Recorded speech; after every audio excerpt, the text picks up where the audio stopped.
In Zerok you don't often have base trades, but here we have one. Red loses their base, and then Blue decides to lose theirs as well. Welcome to a Zerok Future Wars cast between, in the blue it is Shaman, the creator of the mod, with shield bots, with large shields indeed, versus in the red it is Malazarus with amph bots. Going to start off by saying that I am not used to Future Wars. Future Wars, of course, being very different with like shielded shield bots and like shielded shield factory and all that. Already going caretaker, that seems weird even for Future Wars. And Future Wars also has like very cool other options. Retreat function, over reclaim, at least ones that you don't usually have. Of course you do have retreat zone and all that, but this is slightly different. This is for airpad. Oh, that's for shield. Ah, okay, right, that makes sense. On the other side, here we have got Milta. It is an light skirmisher artillery. It is, of course, in the, like, chassis for a duck, but it is not, in fact, a duck. It's not even a raider. Strange opening for sure. Going for, like, skirm opening, skirm artillery even. Also, like, the standard buoy symbol, so indeed, skirmisher would make a lot more sense. And Surge is their raider, but they're not actually building those. It's the, like, yeah, that thing. I don't think I've seen it in Future Wars yet. And Shaman was talking about, like, having metal extractors be, like, 3 metal rather than 2. And 4 little bandits or wardens moving forwards. With shield, 3600 shield should easily be able to destroy 1 Lotus, right? But it is a parapet and that is a little bit stronger. Weapons as well have been changed. Standard weapon for the commander as well, though that isn't all that much different. It is about double DPS though. At least I believe so. And eco right now quite similar. Slightly better energy income for Mala. Even with bad wind, but still 1.5 wind right now because of the hill, so not too bad. And 75 cost for a solar panel, but it does give you 3 energy. So that is slightly better than the normal game.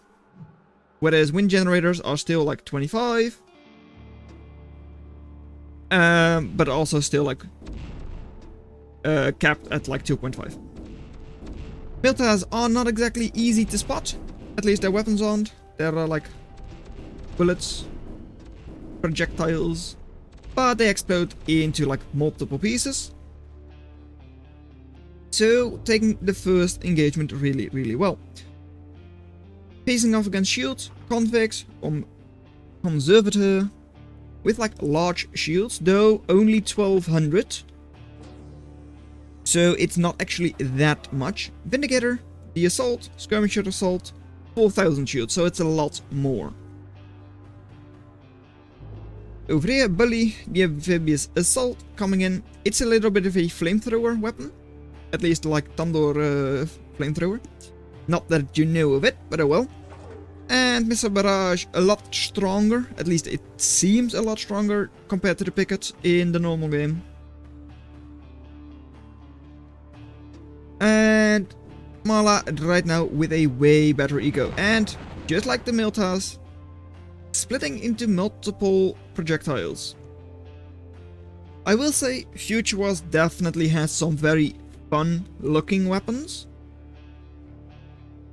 If you compare it to like the relatively basic weapons that we have in the normal game. Expansion over here, there, everywhere, really nice. And for some reason energy pylons, or like in general red's gridding, doesn't show up for me. Not even like this. Whereas it does for Shaman. At least I say that. Yeah, there it is. Does show for Shaman, or like this. But not for red. I don't know why that is. Probably just a bug with Future Wars. I'm not really sure. And here, thugs, being assault skirmisher, are not actually too bad against these Miltas. But of course, they are still slow. That hasn't really changed. Shield value of 20,000 though, but these shields do cost energy. Just like the big shields in the standard game, these do. And here you go, there it is, flamethrower-like weapon for those bullies. Conch almost going down, and it does. Right, do conches actually have like something strange? Armored when idle, so nothing really special. Anyways, surprisingly enough, neither player has really gone for like the standard opening with like a lot of raiders, like you might see in like zerok. And there are, especially like this. Those are really easy to raid for Shaman, at least you would assume so. Shaman themselves armoring up quite well with those like pickets, or like Marlazarus. Mirado, sure thing. And doesn't really have any defenses up front. Puzzle, it's a cluster bomb. Cluster munitions are very fun, indeed they are. Though not at the front yet, so we'll have to see. Even though these are skirmishers, not exactly great range. And since these units are all firing at the shields have been drained. Still though, in just health, 5,000 health, thereabouts. So when people do head into range, because the shields have been drained, they can do quite a good amount of damage. Though outranged by the artillery, of course. Only 5 are left. Now, slow down a little bit for one of them. Only 4, one is heavily damaged. And commander is coming back. Pylon will go down. Surprisingly sturdy pylon, actually. That's something I do notice. Everything, or at least from what I've seen in this match, things in Future Wars seem like damage sponges. They really do. Like even just a single energy pylon. And yeah, mobile, because here they are locust or whirlwinds from Shaman, and artillery doesn't even notice them. Over here, Vindigators have been cleaned up. And like, yeah, 1250 HP for a pylon. Something which normally feels kind of vulnerable. But it's fine. Also, these things have an active ability, speeding them up, giving them more damage and like insta hit and all that. Should really be used to raid, because that is definitely possible. Though we'll be going after the commander right now, and we'll be killing that commander. A boom! Very nice kill animation. And oh, this got shut up. Anyways. Here it is, angler, or yeah, it's still an angler, sure thing, that's very nice for me. With very beautiful weapons, long range as well, very flashy, but not actually all that strong, at least not compared to these whirlwinds. 1100 HP, so quite okay. Surprisingly little damage done by these anglers. But what is their DPS? 200 DPS. Okay, right, so that's actually pretty good. And now, once again, raiding, not actually killing this, which is a little bit surprising. Though now they're going back for it, okay. Anglers in the back of the base, or like sitting back a little bit, makes sense. As long as they're able to protect these units, it should be fine. And Chainsaw Hailstorm has been constructed as well now. It is presumably... Oh no, it is not actually gridded up. Okay, interesting. It doesn't say that it's not in grid right now. And it will be able to shoot, I'll just say that much. But later on it will indeed give like the no energy warning. So that's a little strange. Of course, Future Wars, yeah, there it goes. Future Wars really is just a work in progress. I mean, it's being created by like one person, and it is like a full game overhaul, you can say. So it makes sense that there are a couple of bugs, more so than in the standard game. And Hailstorm still firing, but I do believe you were going to give a warning for like no energy. Huh, weird. Anyways, things have been raided really nicely by Shaman now. Good amount of reclaim available on the map as well, and moving in with just a couple of raiders. Just some Lotus, low level defenses, medium pulse, laser tower, alright, medium, sure thing. 120 cost, I mean that's still really cheap. Not sure if it's the cheapest, I'll check in a second. But now, Bandit moving forward, facing off against artillery, normally you would say like, that's easy. And it will be relatively easy, though it's hard to dodge these artillery units. I mean, their shots are relatively fast, they split, so... And of course, Wardens are like quite high, have quite a big hitbox, just because of the extra shield. And will they be able to take down that fusion? Indeed, it is still a fusion, 75 energy, so more than usual. And no, not going down, not even to friendly fire. Now, I said I was going to check, and yeah. The medium laser tower is the cheapest tower there is. Alright. Also, it doesn't say for Hailstorm that it requires energy. Really strange, because now, look, it's out of energy. Huh. I'll just relay that information just in case Shaman doesn't know. Anyways, Cloakbot's factory is now up, and indeed, area cloaking. Alright, that's really fun. And these are also radar invisible, these lurkers. Will even like cloak up when stationary. Really cool units. And honestly, maybe what we should have in the normal game. I mean, it's a Cloakbot factory. Half of the units don't cloak. It's a Shieldbot factory. Half of the units don't shield. Like, is that correct? Not really. But, I mean, it does make a lot of sense for, like, balance and all that. And being fun to play. I mean, if everything is cloaked, you don't want that either. Right, anyways, here a little bit of a fight with bandits and all that. Not a lot of shield support for those bandits, though. So, we'll be driven away quite well. Now, though, these lurkers, or like, lurkers, what are they? Yeah, lurkers. Moving forwards. Shotgun weapons. Oh, yeah, it's very kind of... Yeah, that's fun. A lot of tiny bullets, or is that just particle effects? I do not know. Anyways, only one of these flamethrowery thingies there, those bullies. But one fusion is gone, the other will be gone very soon. Soon there is no base anymore, it's a base trade because look, anglers moving into the enemy base. With a good amount of support as well. What's over here? Nothing. This main base will go down. Taking these units. I mean, that's a lot of units. 30 units total. And all of them are raiders. What do they have against raiders? I mean, it's a amphibious assault. Assault is not exactly good against raiders, you would assume.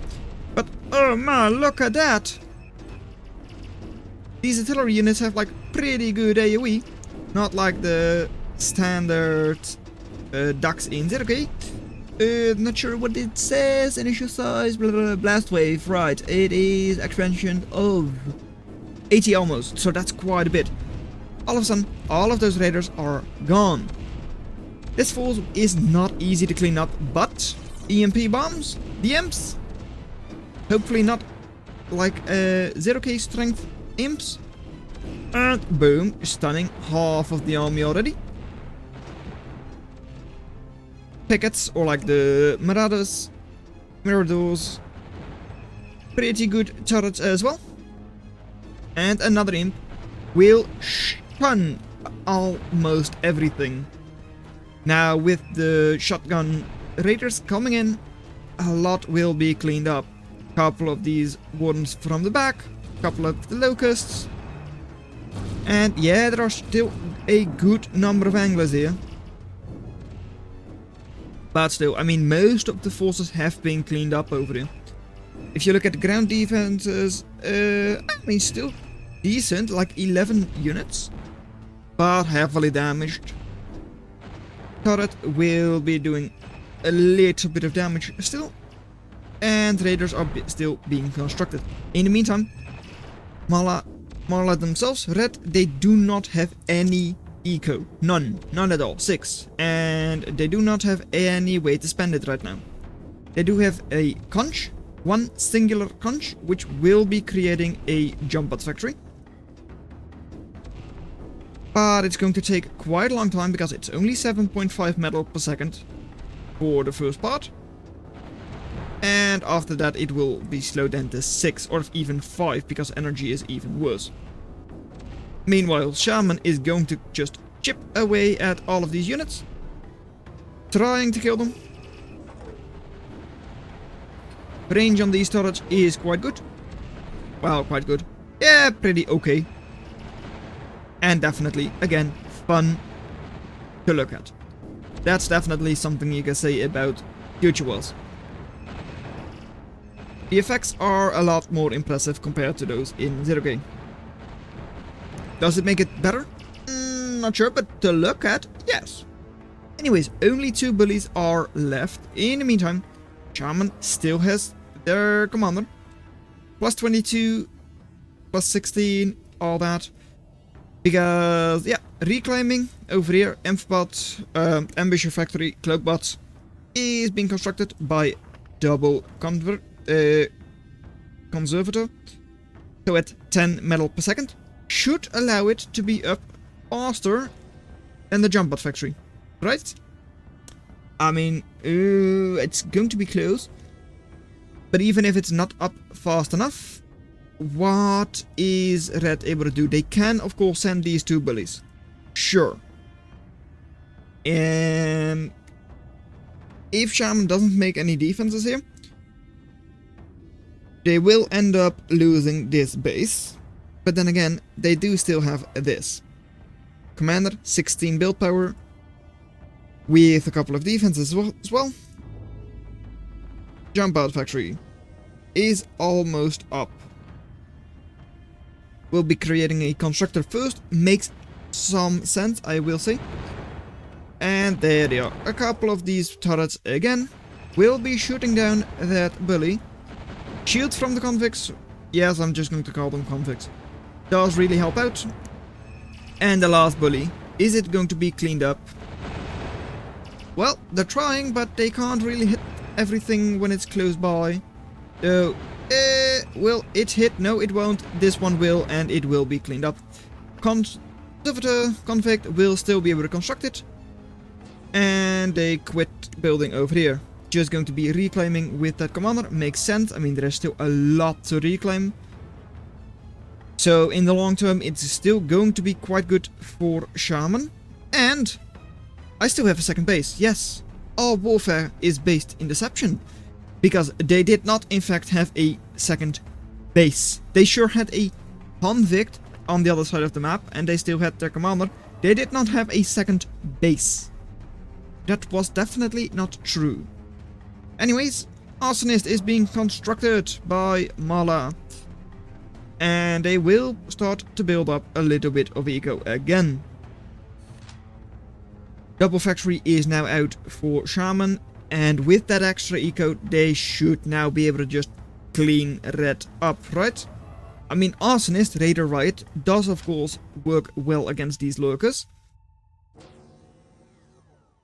And since the lurkers are in range, they do know about them. And Pyro will go forwards. Alright.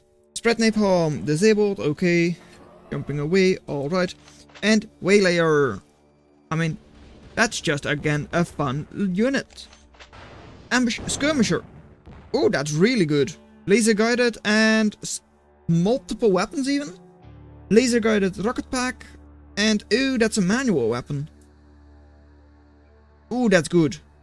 1200 for an ambush. And yes, I'm dead. Malazarus gives up. So, well done that you made it this far into the video. Consider watching the video in your lower left. But that's all I'm going to have for you today, and I'll see you in another video. Bye. In almost all regards, Malazarus should have won, but because of the base rate and surviving commander, Shaman wins it.